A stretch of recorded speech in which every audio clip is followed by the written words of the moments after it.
Hey, everybody. So, have you ever wondered how somebody that might not have the experience you have can actually give you things that are gold nuggets that you've forgotten about, that you've never even known of, or that allow you a different opportunity, a different way to get to your destination? That's today on the Logistics Life.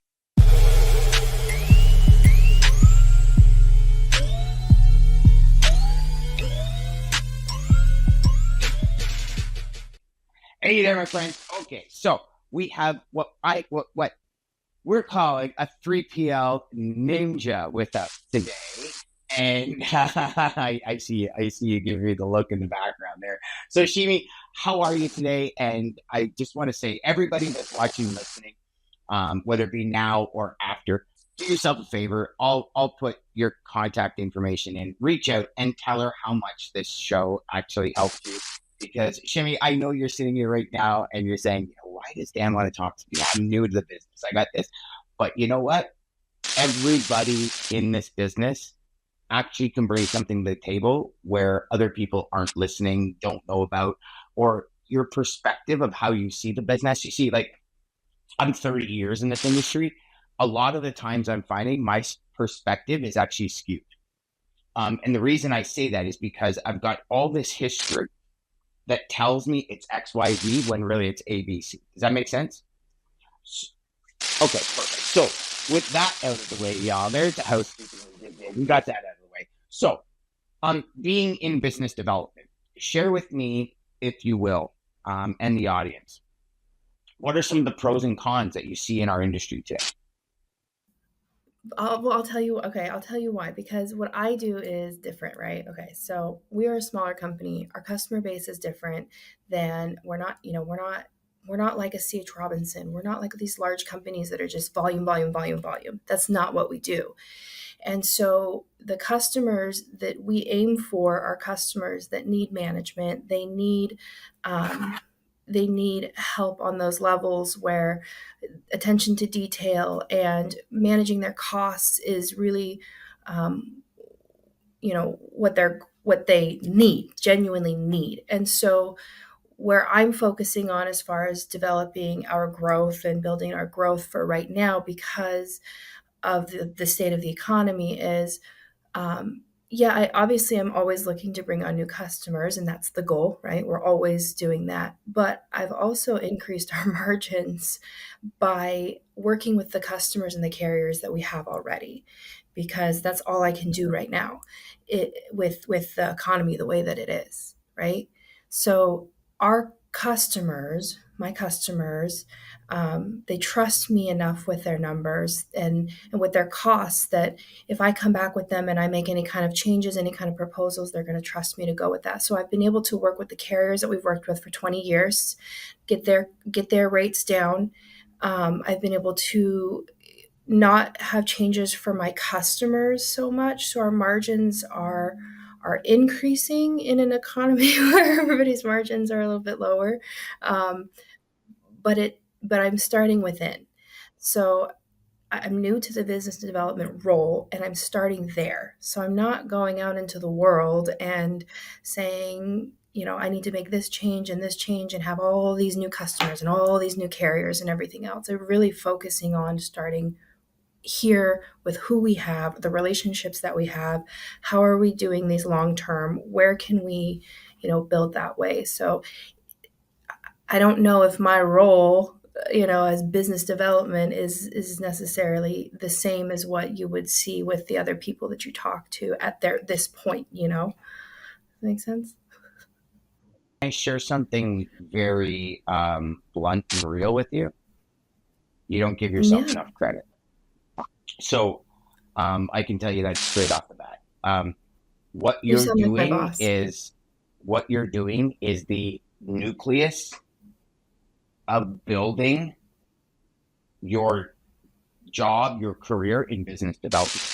Business development is not getting new business. It's also the business that you have, building those customers into what I like to call 5-star customers. Are we doing warehousing, intermodal, air, like all that, drayage and trucking, right? That's how we build an unstoppable business. Also, the second thing you said, actually the first thing you said, so that was the second thing you said. Now we'll go to the first. The first thing you said probably is going to help more people than you ever realized. First thing you said, Dan, we help a specific customer solve a specific need. A customer that needs more hands-on, a customer that maybe can't afford a huge logistics division in their company. You become that division for X amount of profit. So you have your ICP, your ideal client profile, nailed, right? So I see your positioning, I see your salespeople positioning as this is who we serve best. Does that include? No, thank you very much. Have a great day, and you move on. Does this serve you? This is who we serve best. Does this meet your needs? I can tell you probably in the 90 percentile range of companies don't understand. Salespeople just go out and sell, and if the person has freight and they can make $1, that's it. They're good. Hey, I got to sell. That's it. So you're actually so much further ahead than you're giving yourself credit for. And it might be just like you're on a podcast when you hang out with you and you sit with your boss. You might be like, no, I'm good. I got this. I got it. But the reality is you're way further ahead. So this goes back to what we talked about for probably the last month before you got on here. Why do you want to speak to me? And literally the first 3 minutes, you threw out 2 golden nuggets that people are going to take for the rest of their career. So good on you. So let me start with that. If I can. The second part of it is understanding that you doing what you're doing, you're locking clients in for longer term. Not only that, your clients, like if you look at this aspect of business development, you're sitting with your clients, developing all this great business, expanding, for lack of a better term, and I don't mean to sound, for everybody watching and listening, and even for you, Shimi, I don't mean to sound ill, but you're locking that client in with your company deeper, right? Like you're integrating yourself deeper into the matrix of that company. And that's critical, especially in today's environment, especially with the fact that you go back to number one, this is your ideal client profile. This is what you do. If their objective is to get their logistics into a streamlined fashion, then you are the direct result of that. So either way, you're helping them achieve their goals, objectives, and desires. That's number one with any partnership is, do we help each other achieve our desires, our objectives, our goals? And you are. So you see, everybody has the ability to share their experience, and somebody's going to see that and go, oh my Lord, how did I not see that? You're right. I got to get on that. So the 3PL ninja comes around the corner with a smoke bomb and it changes the scenery. Good for you. Good for you. Well, the way that I feel about it is, and the reason is because I look at us as more of a niche type of broker, and myself, right? I service the customers to a level where they do feel like they need us. I take on as much as they do, as I can from them to add ease and value for them, value to myself. And at the same time, I'm focusing on customers that are within our wheelhouse to not set myself and my company up for failure. So by focusing on those customers that need the management, which is what we are fantastic at, and not taking on just anybody and everything to get volume or, $1 here, $1 there. I want long-term customers that trust me to actually manage their costs. I don't have to go and quote all of my customers. I don't have to, get rates approved in that way for the majority of them. We've had a lot of our customers for 20 something years, and I've been here for over 10 now. And so I've managed a lot of those for 10 and some of our new ones for the entirety of their account. So I make sure, and we make sure that, they're within our wheelhouse so we don't set ourselves up for failure, because that's going to set everybody up for a bad thing. I mean, I want long-term customers, and those have been the ones that have been successful for us. We went to a customer meeting the other day, and they've been a customer for 7 years now. And the big boss says, I didn't want a broker. I didn't want to try you guys, and I gave you a try. And now I don't ever want to leave you guys, because I already know that if there was an issue, Shimmy already went after it 3 times. That's why they call me a bulldog. That's why they call me a freight ninja. I get these nicknames from my customers. It's not me. Okay, so again, you just dropped another massive nugget. Like, you're a fountain of wealth. And so here's the thing, is anyone watching or listening, if you read between the lines, again, sticking to the ICP, sticking to the overall result that they're trying to drive for the customer. And what happens, CEOs are saying, hey, I never wanted a broker in, and now I'm so happy I didn't listen to my internal self and I went to you.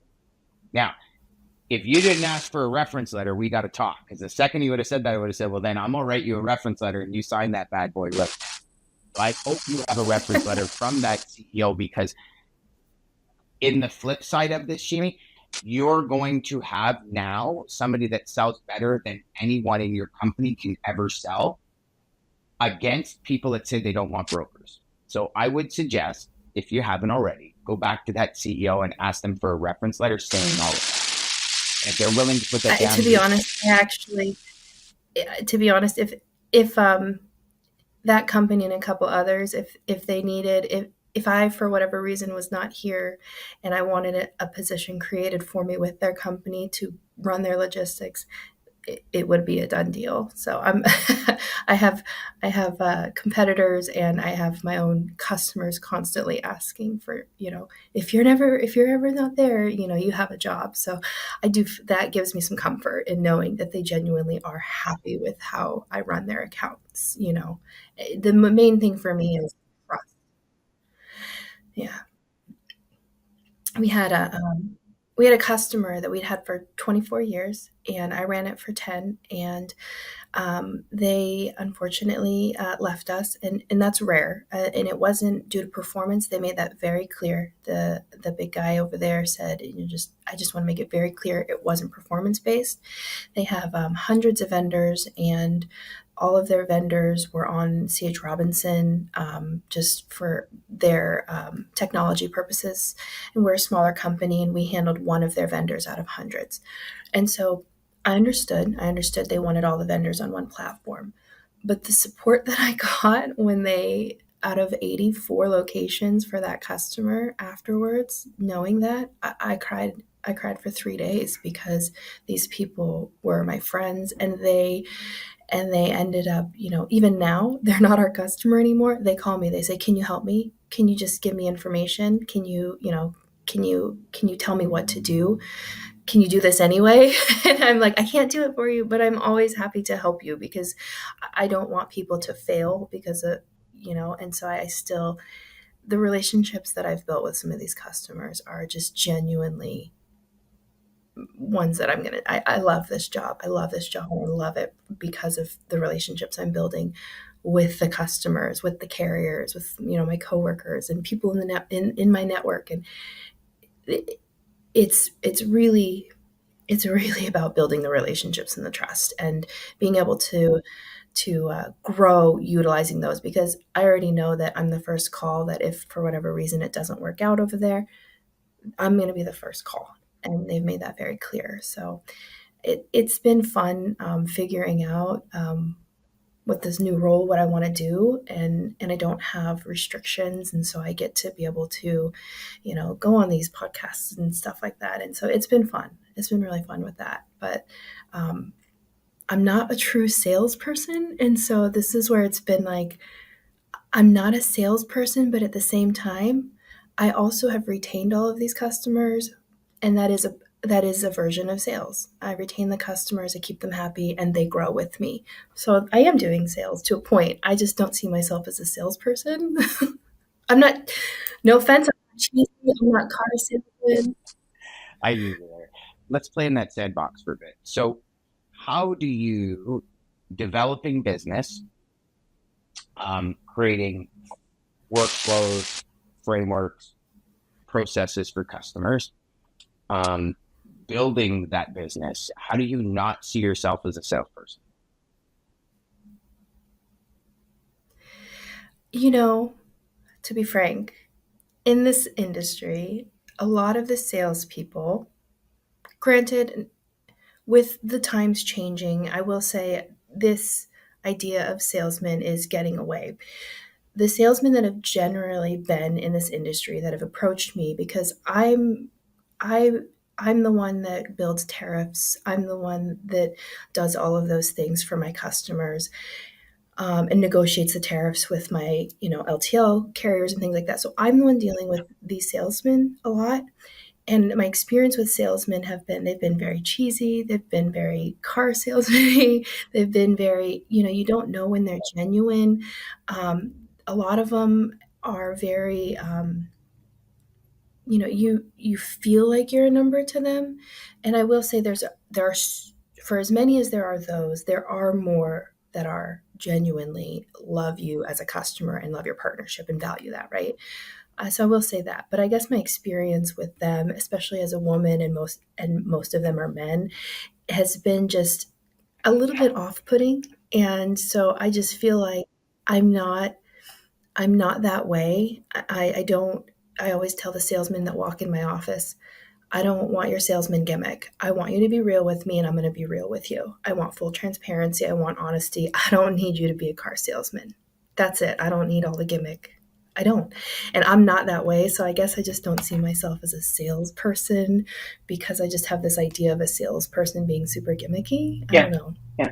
So you're a consultative salesperson, and the consultative salesperson actually is the most successful salesperson on the planet because they're not gimmicky. They're not, like, yeah. So, and so this is the reason why I'm asking. I'm just trying to shatter your paradigm a little bit. So it's, you know, I'll tell you from a personal experience. Okay. When I moved from salesperson to consultant, didn't move positions, didn't move jobs. I just moved the mindset to consultant. Um, Revenue tripled, profits doubled, a whole world, new world of beauty opened up. And it's because, I mean, I remember one customer saying to me, because I always ask, like, why did you go with me? Right? It's one question after we do business. I usually wait like a month, but I learned I learned very quickly. I closed a deal one day and this lady was like, yeah, I'm in. I'm like, perfect. Why did you go with me? And she's like, pardon? And I think it just turned her off and I never ended up doing business with her. Because I think at that point she was like, okay, a little too early for that. Like, it's kind of like going on your first date and saying, here's a ring, and then all of a sudden, Yeah. you're a freak. So it's, that idea though of that consultative approach.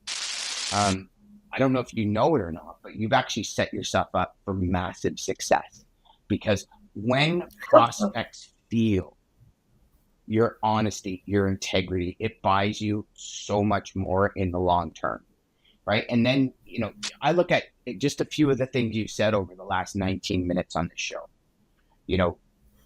very consistent, very in line. If you weren't the consultative person, those two would never match up. Right? I'm sure you've had it before. Actually just recorded a video today for our YouTube channel on this exact thing where, if you're somebody different trying to sell somebody something than you are when you're just having a general conversation, there's that disconnect. So yes, you might grab that prospect's attention. You might say, oh my God, like this is a huge issue I have with copywriting and digital marketing in general. Because I remember saying to my coach one time, saying like, well, but I don't understand this. Like, I know this company did not produce 50 of these, that maybe they got one. They go, all you need is one. I go, see, I don't believe in that. The medium is this. So let's talk about the medium in order to give people, it's that false sense. It's kind of like what personal development did when it really hit the scenes, right? It was this false sense of quantum leaps, right? Oh, all you got, when The Secret came out and stuff, all you got to do is think like this and you're going to be successful. It's like, no, there's huge action that needs to be taken. There's all these steps that they don't talk about in The Secret, but it's a feel good kind of, oh, yes, I can get really good things done, right? In sales, I believe it to be the same way. And I believe your approach to sales is one of the most powerful approaches you can ever take because once somebody gets in with you and once somebody starts working with you, you are the exact same person you were on that first sales call to who you are sitting here with me now. And that goes a lot further than you would believe. Emerson once said, what you do screams so loud I can't hear a word you say. And that for me is everything in life. What you do screams so loud, I can't hear a word you say. And so everything you do for your company, for your team, for your customers, for your suppliers, you're bang on. You deserve the nickname of Freight Ninja. Well, I do think that, I'm my worst critic, but I do think that one of the benefits to, or one of the one of the legs up that I have personally is that because I do, you know, the salesman in the salesman role, they are a face, and that is purely what they are. And I always have kind of a conflicting issue with that, because on the back end, I'm the one negotiating the tariff, I'm the one doing the claims, I'm the one making sure all of the, every single invoice is audited correctly, I'm the one handling customer issues and talking to the carriers and doing all of that behind the scenes, and that's fine. I understand that. But the benefit for me doing all of that is, as a salesman, I can actually give you the information and not rely on somebody else to pass along the information as to how I'm going to do my job successfully for you, to be successful as my customer. Either I can genuinely speak to every single aspect of what your account is from the beginning to the very end. And I do understand how powerful that part is for me. And I think that that's one of the things that does make me successful, is from being able to do these other things and ops and all of that. That is one thing that is a benefit, is my customers genuinely know that when I'm talking to them, or I'm, selling them on something, whether it's new pricing, another carrier, or trying to, do whatever it is, that I'm doing it from a perspective where I have the whole picture. So I do know that I do have some value in that way. Um, I would almost guarantee that you probably know most of your customers' business better than, and that is what the role of a coach, a consultant is. It's the ability to step outside the box and say, yes, Mr. or Mrs. Customer, I understand you want this decision right now, but long term, here's your bottleneck. If you reach out mhm. 3 months, here's your bottleneck. If you do this, here's what I suggest. And you develop that credibility, that brand with your prospects and with your customers. I'll say customers. That has allowed you to now step into the ring, if you will, or the arena. Let's not say ring, because it's the arena, which is either the boardroom or a phone call or whatever, and say, here's what I suggest you do. And because you took that consultative approach instead of the salesperson approach, they go, well, if you say it, then let's try it. And that is, again, for anyone watching or listening right now, if you don't have this relationship with your present customers, your mandate right now is to stop selling and go back to your customers and become a consultant. And then start identifying what it is that they feel you help them with. What is it that you've actually raised the bar with? And then bring that to the market for new customers. So you're golden. I love the way you guys work. I think it's one of the best approaches. I believe I'd rather close 3 deals a year with like-minded customers that know, honor, and cherish our relationship than 10 deals a year with people I'm competing with everybody else and being on lists and, hey, this person's $20 cheaper. Can you knock it down $20? It's, I was just talking about this morning. You look at Apple, right? Apple uses high quality products, high quality tools. They charge a premium. That's just what it is. And, you can raise margins. You started the conversation with, there's still freight. There's a ton of freight in the market. There's just way too many trucks in the market. That's going to be changing as well. So you've locked, and I don't mean locked in a negative way. I mean in a very positive way. You've locked these prospects in because of what you're able to accomplish for them. And I think, and I'd love your opinion on this, I think a lot of salespeople don't look at that accomplishment phase. It's all focused on profitability. And it's really like, is the decision I'm making right now, and this is probably what you do, and I'd love your opinion on this too. If you make this decision, do you look long term and say, how does this impact my customer over the long term? I do. So, and because my goal is to have long-term customers, right? And so I had a customer that I was on a phone call with the other day, and I said, hey, look, because they do use another broker, and I know that I know that most large shippers do, and that's fine. It's fine.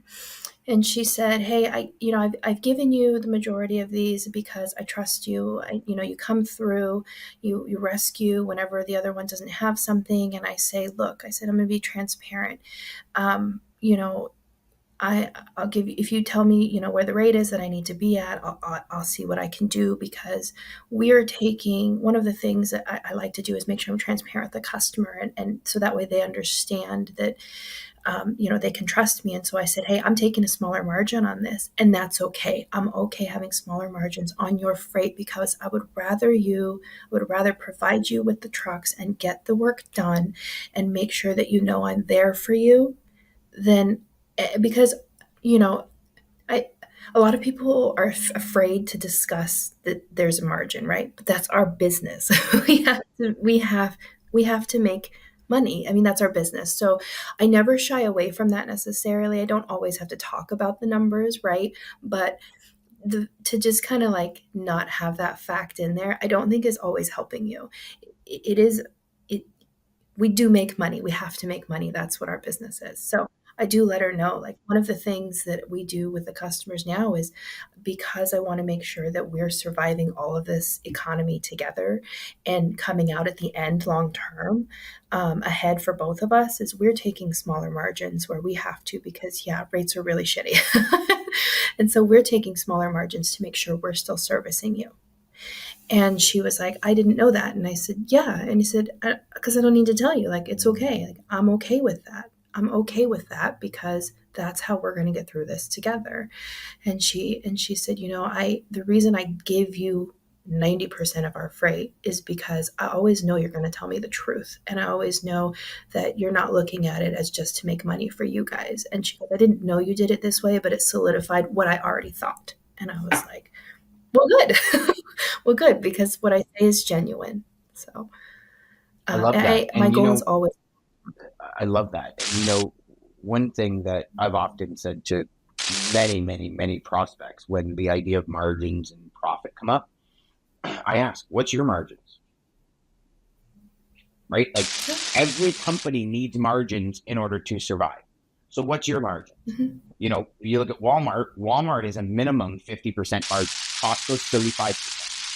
Costco based on volume, based on, like, there's multiple different, but Walmart's 50% margin. Canadian Tire and the Home Depot and these places, they're 45-50% margin. They will not take your product if they can't make 50% margins.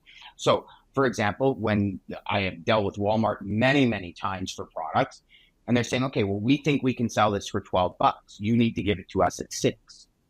And if your cost of manufacturing is $8, it's a null deal. We're not we're not giving you $8. We'll give you $6, because they know a sustainable company has margins. And Mm-hmm. I think your approach is one of the best approaches, because why hide behind it? Because when you hide behind it, people think you're hiding something. If you come out, like, I call it Exactly. 8 Mile. Like, at the end of it, towards the end of 8 Mile, when Eminem stood on stage and he called out all of his friends to give the other guy zero to talk about. And if you do that and you stand in front of it, you're always going to be that consultant that tells the truth. Even if they don't want to hear it. Like, even if you're saying, "Listen, I normally make 25%. 25%? Well, how much is your company? What's your margin?" "Well, I don't know." You might want to call your head salesperson and find out, or your VP of sales, and find out what the minimum margin is your company's willing to make. Mine's 20. So we have a 5% that we can play with. But I want you to call your VP of sales first. Because if you realize that your company's at a 35% margin, my 25%. Yeah. You're the sales guru, so tell me if I'm wrong, but I actually kind of sometimes use it, to be honest, as a tactic, because if I'm letting them know that, my margins and things like that, I'll also, in the same conversation, I'll usually say, because it's usually when we're talking about rates, obviously, I'll talk to them about, I know that the freight costs, I don't, or I'll approach it as if, I don't know if you guys are paying for the freight costs or if your customer is paying for the freight costs. I am fully aware that some customers, will add a percentage on there, but if you let me know, where you need to be at for this, for however it is you have it set up, whether you're making, money off of your freight or whether you're passing it off to your customer or if you're eating that cost, I want to make sure that it's not impacting you either. So if you let me know where you need to be at, then that's going to be the least impactful for you, then let me work with that. And that helps a lot. Like that's with truckload stuff usually, right? So I use it sometimes as a tool too, because if I'm being honest with that, then they're going to be honest with their stuff as well. And every single one of my customers will have these conversations with me. I don't have a single customer that won't be honest with me about it because they know I'm going to be honest with them back. And never, ever once has a customer said, you should make less money. No, they say the value that you provide is worth it, and that's all that matters. We're not like an insanely expensive or broker, but we do provide a lot of value. I think we consider ourselves more of like a niche broker where we're not chasing freight on load boards, we're not posting on load boards. Rarely, we have to sometimes, but it's rare. But we don't chase freight, and stuff like that. We really genuinely focus on customers that need the management so that way we are having this long-term freight and versus having to try.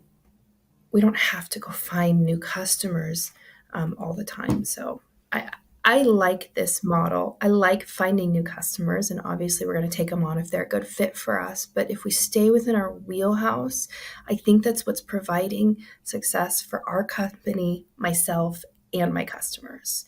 Not to say we won't do new things or try new things if a customer requires it. One good thing is that I'll tell a customer, hey, I really want to try looking at this and I think it might save you money. What do you think? And they'll go, okay, let's try it. And so that's nice too, is they're willing to do that. But transparency and honesty and not hiding behind silly things that are already, everybody knows that it exists. I think it hurts you if you do it that way. I could not agree more with you. You just taught me a little bit about restructuring what I say to get clients, because I often say to prospects, okay, so almost verbatim, my verbiage is, I don't want to waste your time. I really don't want to waste my time. Let's not beat around the bushes. There an area you need me to be in when we're quoting. And they're like, nope, just get me your best quote. But the way you just phrased it actually opens up that door a little more. So you taught me something there. The way you're going about it, I think, is absolutely spectacular. The fact that you're niched up to the teeth is absolutely spectacular. I believe niche, understanding your market, working within your market, staying in that lane, and building the best possible business you can build in your market without straying too far, is the only way to go to create a life, a company that doesn't burn you out. And just in this 30 minutes conversation that we've had so far, you've shown me you've got a long career that is pretty much bulletproof from burnout. And I say you just keep going. You're rocking it. And for all of you watching and listening, just understand, go back through this, because there is so many gold nuggets in here. And Shimmy, I'm going to say it again, and it's worth repeating, and I'll probably send it to you in DMs about 10 more times. Get on more podcasts. Share this message more. People in this industry need this message more than ever. You're going to make me cry. I am my biggest self-doubter, and my boss is always like, no, you'd be great at sales. You'd be this. I have a company who's been trying to recruit me for months. And I'm like, I get the support that I need here. I love it. I genuinely love my job. And one of the things that I really want to get across, and I actually had somebody tell me, like my LinkedIn, for example, right? I had one of my friends, my freight friends tell me, hey, you want to know what? I was looking at your LinkedIn, and the way that you are on your LinkedIn is the way that you are in person. And for me, like being able to show me genuinely, and it's actually coming across in a digital way, in a place where tone and everything else is so hard, I was like, what? Yay. And I love this industry. And I don't know many people who genuinely do love it the way that I do. But there's a few things I always say. One, if you don't learn something new every day, you're not doing it right. Because this industry, there's something to learn every freaking day from somebody, somewhere, or something. There's too much going on, too many things changing, too many people, too many different ways for you to not learn something every day in this industry. And then the other thing is, I fucking love it. Like, it's you do a lot of the same things, but it's so different. It's so different. Every day is different. Every shipment is different. Every person is different. Every situation. And so it's never monotonous. It's never boring. That's why I'll never sit, in a cubicle just chasing load boards, because I don't get burnt out.